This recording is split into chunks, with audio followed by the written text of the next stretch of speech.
చిన్న విషయం చూడండి, 5వ తరగతి అయిన తర్వాత 6వ తరగతి పోవాలంటే ఎన్ని పుస్తకాలు పెరగాలి, ఎంత మైండ్ పెరగాలి.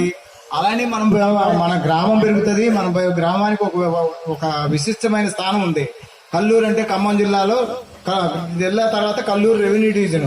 అలాంటి పరిధిలో ఉండాల్సిన మున్సిపాలిటీ జనాభా ప్రాతిపదిక కానీ వైరా ఉంటే వైరా దీనికన్నా చిన్నదే అయినా కానీ వాళ్ళు చేసుకున్నారు. అసురాపేట మన కళ్ళ ముందే మళ్ళీ దొరుకుతున్నాయి.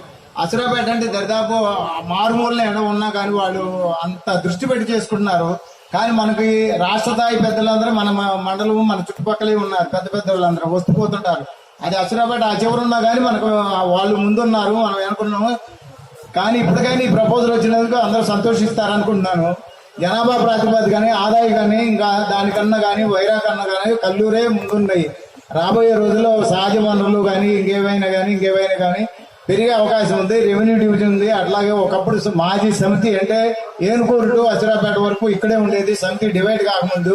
కాబట్టి అలాంటి కల్లూరు గ్రామ పంచాయతీని మున్సిపాలిటీకి చేస్తారంటే అందరూ సహకరిస్తారని నేను ఆలోచిస్తాను.